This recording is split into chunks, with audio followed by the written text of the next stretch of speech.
I lived all alone, without anyone I could really talk to, until I had to make a crash landing in the Sahara Desert 6 years ago. Something in my plane's engine had broken, and since I had neither a mechanic nor passengers in the plane with me, I was preparing to undertake the difficult repair job by myself. For me, it was a matter of life or death. I had only enough drinking water for 8 days.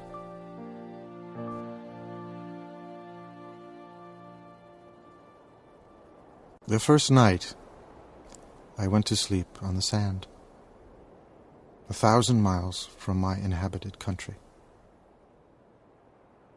I was more isolated than a man shipwrecked on a raft in the middle of the ocean.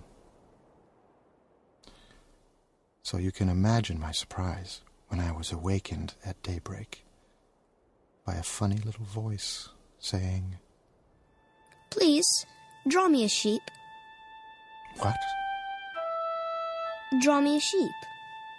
I saw an extraordinary little fellow staring back at me, very seriously.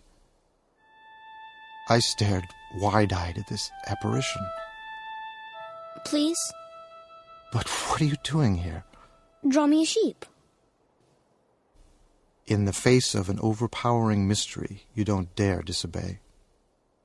Absurd as it seemed, 1,000 miles from all inhabited regions and in danger of death, I took a scrap of paper and a pen out of my pocket and made a drawing. He looked at it carefully. "No, this one is already quite sick. Make another." I made another drawing.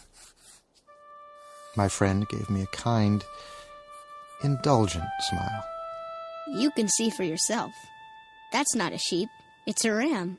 It has horns." So I made my friend another drawing. But it was rejected, like the others.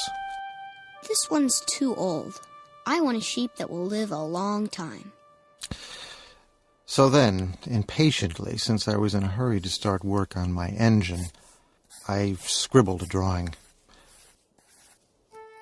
"This is just the crate. The sheep you want is inside." "That's just the kind I wanted. Do you think this sheep will need a lot of grass?" "Why?" "Because where I live, everything is very small." "Well, there's sure to be enough. I've given you a very small sheep." "Not so small as all that. Look, he's gone to sleep." And that's how I made the acquaintance of the little prince. It took me a long time to understand where he came from. The little prince, who asked me so many questions, never seemed to hear the ones I asked him. "What's that thing over there?" It's not a thing. It flies. It's an airplane. My airplane. "What? You fell out of the sky?" Yes. "So you fell out of the sky, too. What planet are you from?" Do you come from another planet? "Of course, that couldn't have brought you from very far." And he fell into a reverie that lasted a long while. Then, taking my sheep out of his pocket, he plunged into contemplation of his treasure. "Where do you come from, little fellow? Where is this where I live of yours? Where will you be taking my sheep?"